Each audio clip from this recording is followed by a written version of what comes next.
Good day, ladies and gentlemen, passionate gamers all over the world.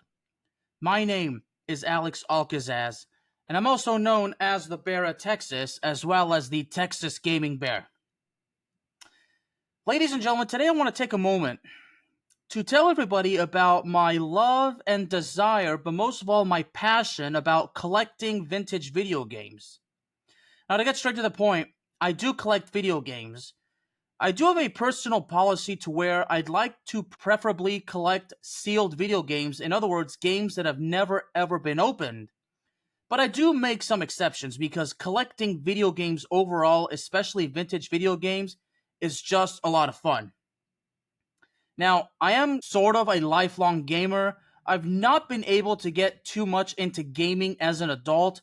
As a matter of fact, the reason why I created this channel, the Texas Gaming Bear, is because I really want to try to get back into gaming and I want to upload some gaming content onto a channel. Now, I did do that with my previous channel. Now, my previous channel is called The One, but unfortunately it got destroyed for a lot of reasons, and I was doing a lot of things incorrectly. Like, I was basically flooding in a bunch of different content into one channel, and I kind of told myself that's not quite a good idea because it's hard to really find your audience. Now, I am a podcaster.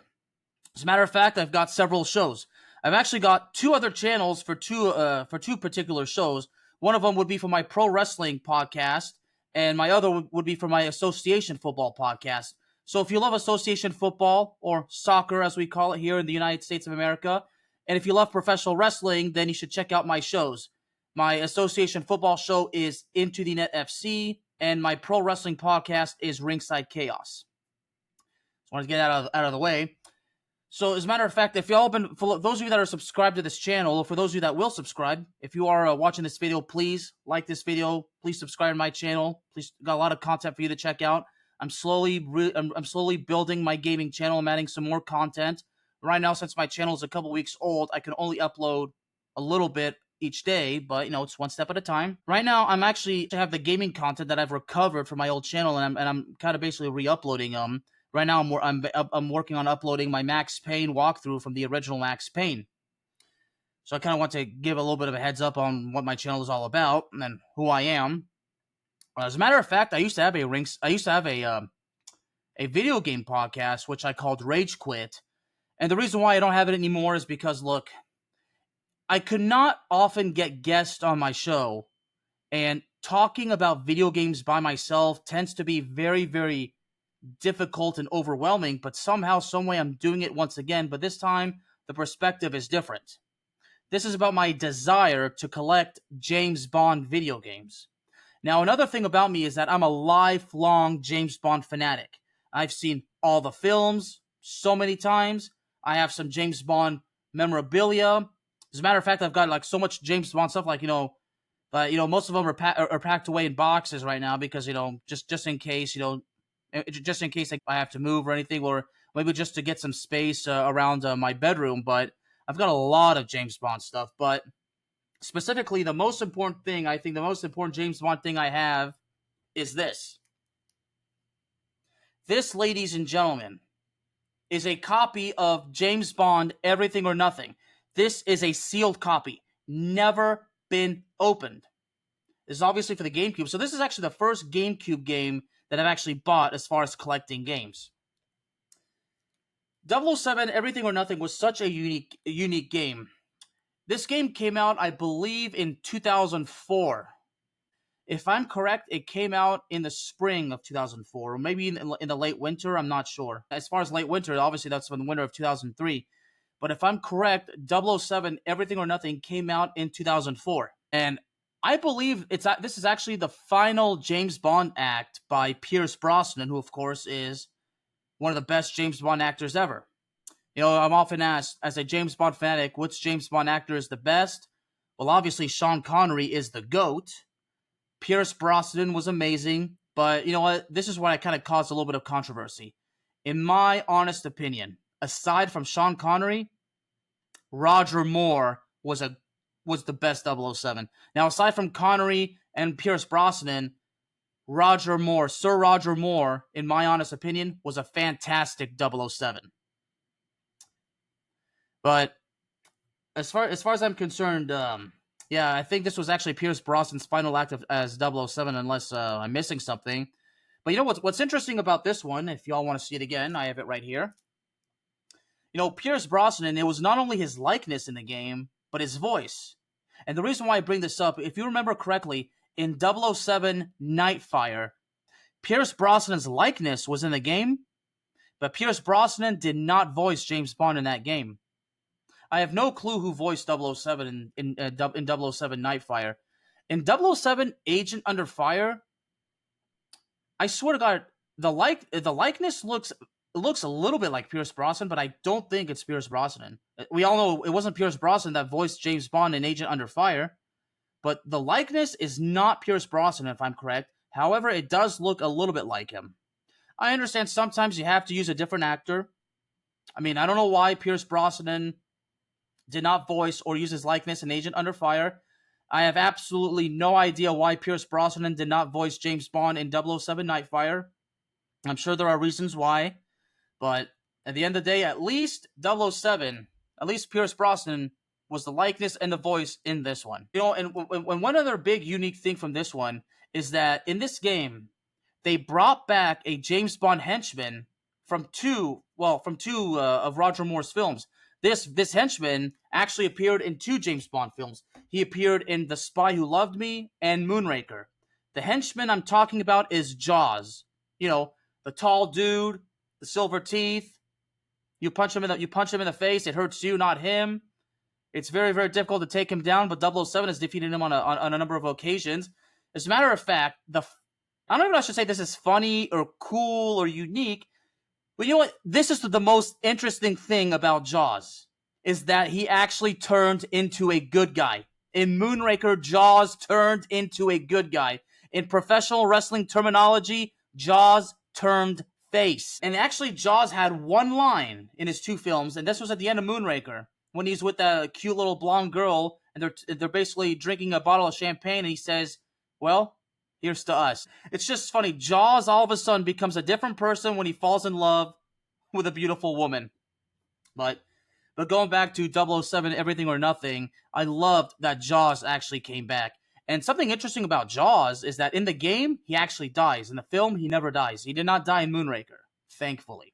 And I will say thankfully. He's the kind of villain you don't want to die, because I swear to God, these James Bond fanatics really love Jaws. And when the actor Richard Kiel passed away about 11 years ago, it was a very, very difficult time. You know, and 3 years later, Sir Roger Moore passed away. And then 3 years after that, Sean Connery passed away. Yeah, of course, Sean Connery passing away in 2020, in that brutal year. So kind of to spend a little bit of time, you know, and about 007 Everything or Nothing, I think the story was good. The missions were fun. Willem Dafoe was actually the villain in this one. His likeness and his voice. Willem Dafoe actually portrayed a Russian guy. Yeah, the antagonist in Everything or Nothing is a Russian. I don't remember exactly how the plot goes. If I remember correctly, he acquires the use of nanobots to to destroy, I think, the USA and to restore Russia to its old Soviet Union form. I don't mean to be political, but I think if I'm correct, I believe that was part of the plot. I remember the villain's name. The villain's name, I believe, was Nikolai Diavolo. Nikolai Diavolo. And if I remember correctly, his plot is to basically attack the United States and basically overthrow the current Russian government and replace the Russian government with one that's very similar to the days of the Soviet Union, if I'm correct. Now, there's several antagonists. Now, Jaws is basically Willem Dafoe, is Nikolai Diavolo's henchman. And there's no right-hand man in this one. There's more of a right-hand woman who, if I remember correctly, a scientist from Oxford. You actually rescue her in one of the early missions, but eventually she turns and she obviously becomes villainous.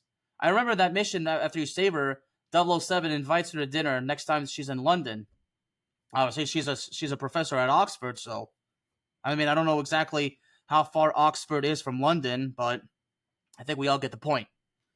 So my life as a James Bond fanatic speaks for itself. I had the games as a kid. I had Agent Under Fire. I had Nightfire. Obviously, I had this one. But, you know, about a year or so ago is when I developed my passion for collecting video games.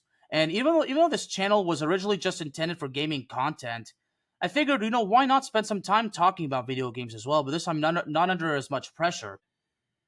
See, right now that I have Everything or Nothing, basically a sealed copy, and what's interesting about this one, I mean, is you notice this is the player's choice. Now, we all know what this is, player's choice.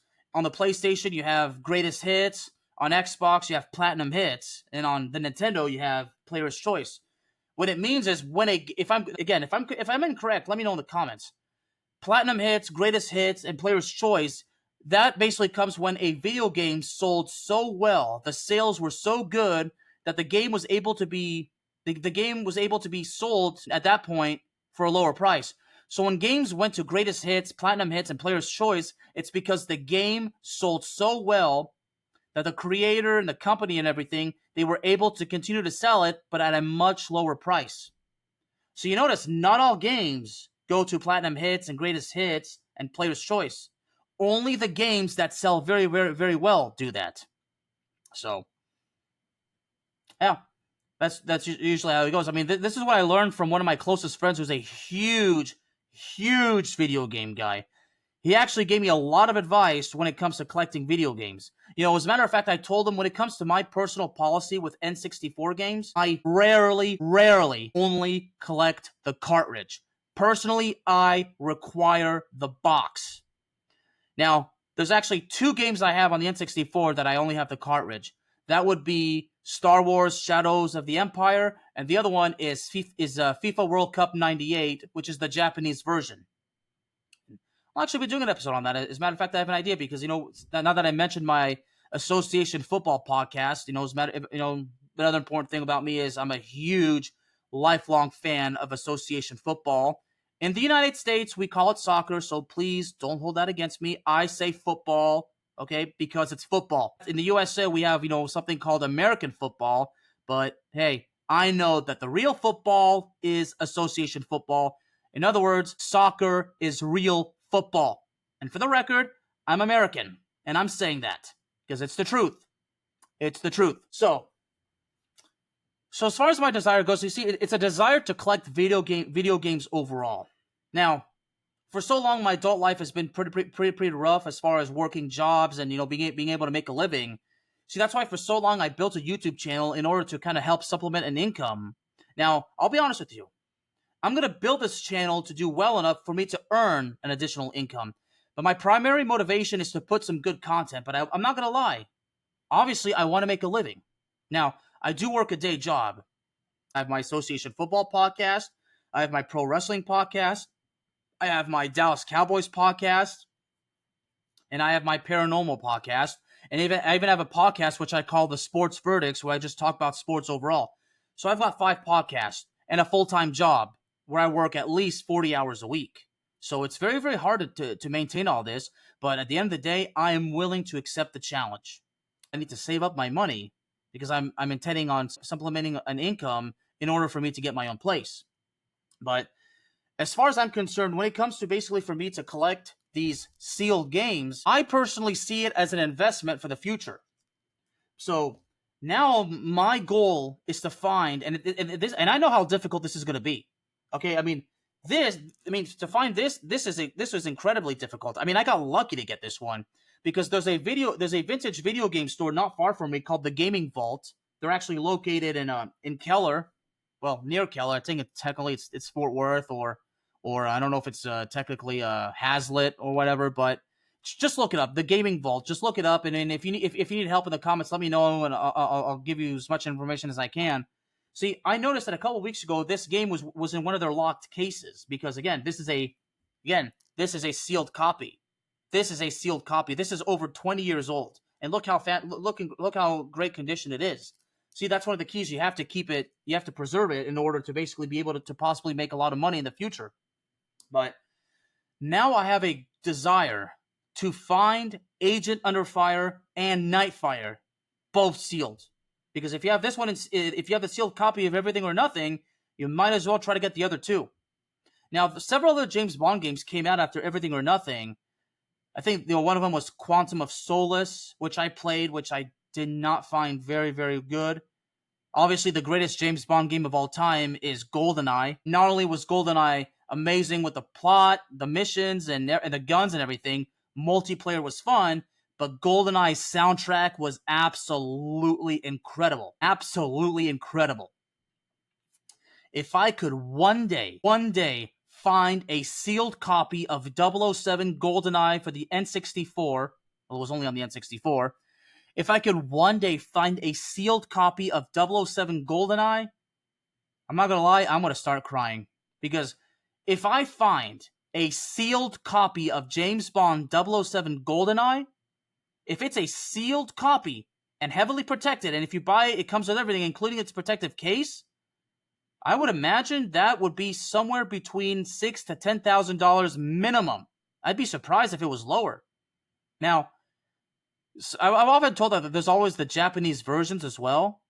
I mean, I've seen the Japanese version of Super Mario 64, or at least I've heard of it. But I would imagine a sealed copy of 007 GoldenEye would be $6,000 to $10,000 minimum. But you know what? At that point, I'm like, you know what? It'd be great to have it, but it's probably not worth spending that kind of money. But you never know. But I just want to continue to add to my collection. Now, and notice I said collection because Everything or Nothing is not the only James Bond game I have. I mean, check these out. I've got 007 Tomorrow Never Dies, and I've got 007 Racing. Now, these are not sealed copies. These are just ones that I collected at, one of these other, vintage video game stores, basically. It's called, this one I bought it, I think it's called Game Exchange. They have several locations here in the DFW area. I believe there's one in Denton, which is where I bought these. I believe there's one in Fort Worth, or at least in the Fort Worth area. I'm not sure, but I know they have multiple locations. At least they used to. I don't know. I think they might have one in Carrollton, or at least in that area. I don't know. There are several vintage video game stores that I visited. Game Exchange. There's one also in Flower Mound, and they have two locations. I think there are other locations in Carrollton. This Flower Mound location. I forget the name of this company, but they're amazing as well. Gaming Vault is obviously my favorite, but sometimes you look on eBay. And see, this is a question I have. If you're watching this, would it be safe to purchase a sealed game on eBay? Even though the seller has an outstanding record as far as sales, I mean, even though you see the picture, sometimes I feel like you could possibly be duped. So again, my question to everybody listening, would you recommend or not recommend purchasing sealed copies of video games on eBay? If you recommend it, please actually explain why, just so I can actually just so I can be reassured. If you don't recommend it, please also explain why. I'm very curious because, again, I want to continue to collect, but got to be careful because, collecting video games is a very, very passionate hobby for a lot. For a lot, it's addicting because you feel like the more you get, the more you want. Yeah. So that's where I'm at so far. So my desire, again, doesn't just go with James Bond games. It goes for collecting games overall. As a matter of fact, for everybody that's watching, obviously, I've been uploading my walkthrough of the original Max Payne. If I found a sealed copy of the original Max Payne, I would definitely be considering to take that one. Going back briefly on my policy about collecting N64 games, see, the reason why, when it comes to Star Wars Shadows of the Empire, the reason why I actually prefer to have the cartridge in that case is because the sticker on the cartridge, in my opinion, is cooler than the box. But for the most part, no, I prefer the box. As a matter of fact, I have several pro wrestling video games, in the box as well. Now, they're not sealed copies, but they do have the protective plastic on it just to help preserve it because the boxes have been opened, and obviously they're a little bit damaged, but they would still have some sort of value, I would imagine, 20 years from now, even though they've been opened. But if the cartridge is in there, the manual's in there, even though the box has been open and it's obviously got some damage to it, because again, like that, but I would imagine still there will be collectors out there that would be going crazy for that kind of stuff, especially to where we come to the point where boxed N64 games become so incredibly rare.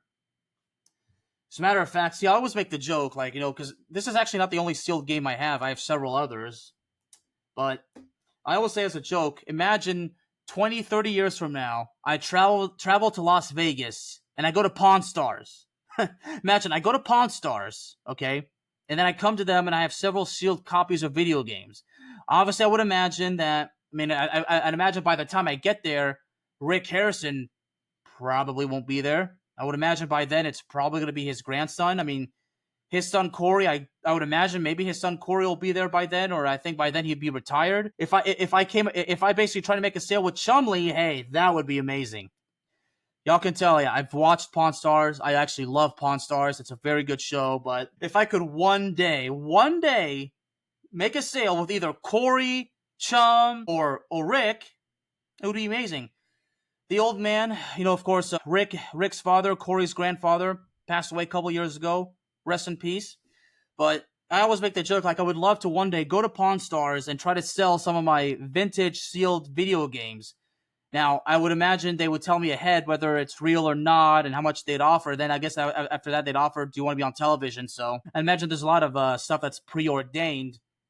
But it'd be funny. So I go there. I probably talk to Corey or Chum. Then I'd imagine since Chum is actually has expertise in gaming, so I would imagine it would be Chum. He'd probably give me a little bit of a rundown about these video games, how they do it on the show, and then obviously Chum would have to call in one of the experts. So imagine the expert is going to scan it, look at it to make sure it's real, yada yada yada. Because I'm told that even sealed copies of games could be not real; they could just be repackaged and whatnot, which can happen, but I'm really convinced that this is the original packaging. I mean, it's obvious. I mean, if you look at it, I mean, it's pretty obvious, but still. Anything could happen, right? I want to take another look.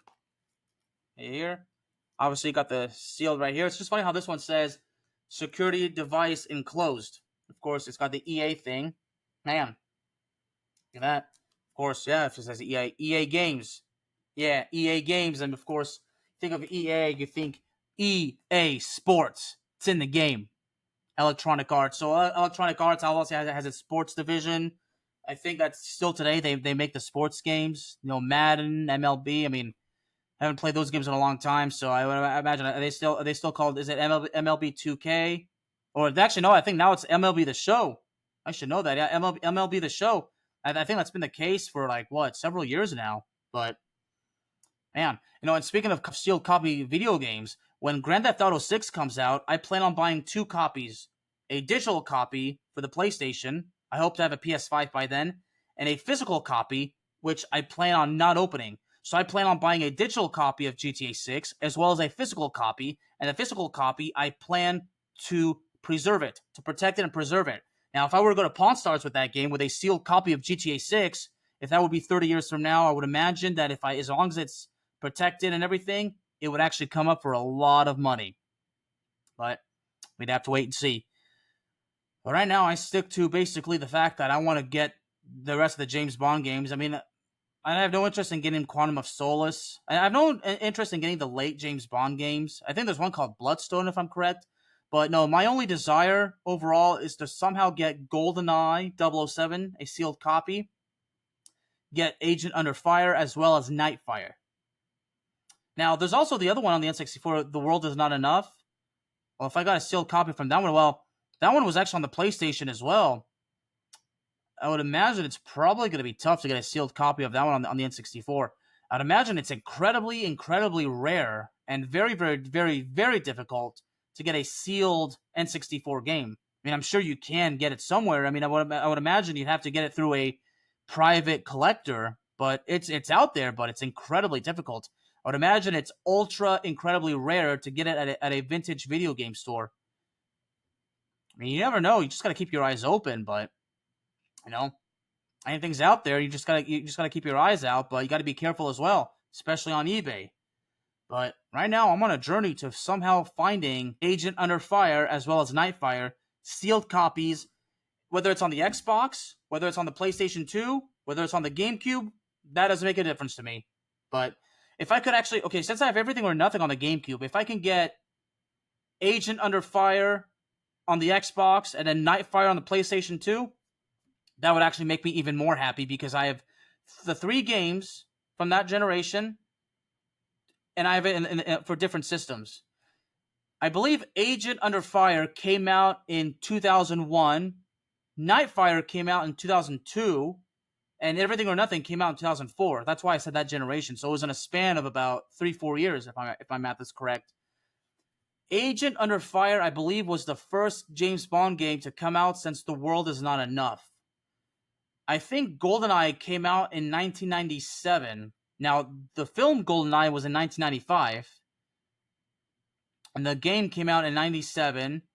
I'm not sure when Tomorrow Never Dies, the video game, came out. The Tomorrow Never Dies film came out in 1997. Actually, according to this, the game came out in the Tomorrow Never Dies came out in 1999. Now, as far as 007 Racing goes, I only played this very few times. I mean, this is not like your typical ordinary James Bond game, but 007 Racing, I mean, was fun. So basically, I love how it says, "Be Bond behind the wheel." So look at from the cover. Obviously, there's the traditional James Bond Aston Martin DB5 that you saw in Goldfinger. You briefly saw it in Thunderball. You briefly saw it in GoldenEye. As a matter of fact, I think in Skyfall they brought it back. You remember the ejector seat on the passenger side? In Goldfinger, Q warns 007 about the red button in the stick shift. Whatever you do, don't touch it. He explains to him why. Because of the ejector seat, and 007 goes, "Ejector seat, you're joking." And then Q responds, "I never joke about my work, 007. Oh, I love Q. I mean, I feel like Q would be the one to come up with this game, because the gadgets that the cars that he builds with all the bells and whistles, all the gadgets in there. I mean, sometimes I feel like this particular game, was a tribute to the character Q from the 007 series.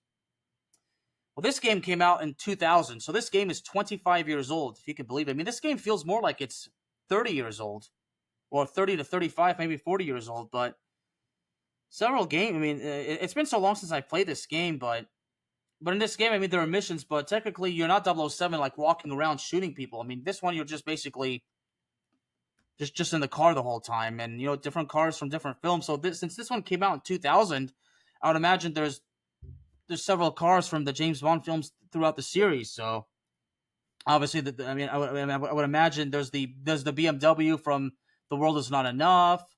There's probably the BMW from Tomorrow Never Dies, which was the BMW 750. I forget which BMW it was in The World Is Not Enough. I'm sure that several of the other cars as well. So obviously the Aston Martin is in this one. I wonder if the Lotus from The Spy Who Loved Me is in it. Remember the Lotus that can turn into a submarine? That was cool. Man, but 007 Racing is a game that I'm not very, very familiar with. I mean, I only played it several times. I would play it at a friend's house, and that's pretty much it. But yeah, every 007 game, from my experience, has been unique. But as of late, after Everything or Nothing, things have not been very, very good at all. So, I guess as far as I'm concerned, actually, no, I did briefly, in 2010, they had the GoldenEye remake, but it was awful. It was awful.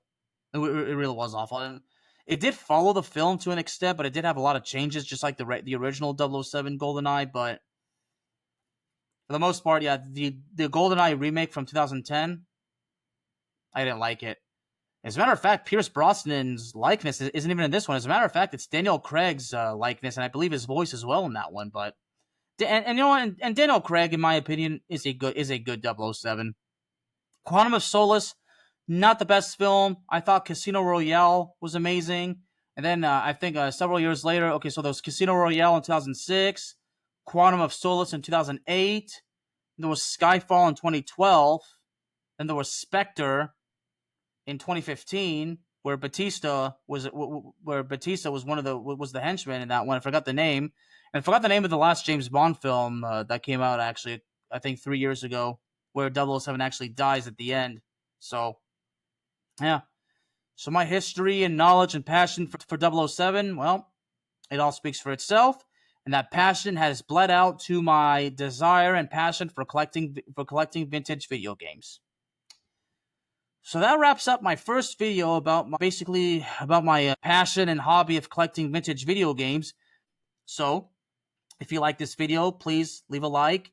Please leave your thoughts in the comments. Let me know if you collect games as well, what collection you have, which games you have, your policies and whatnot. And again, would you recommend or not recommend buying vintage video games, especially sealed ones from eBay, and why or why not? Well, anything you have to say, well, please let me know in the comments. And of course, please don't forget to subscribe. Thank you all very, very much. I love you all, and God bless.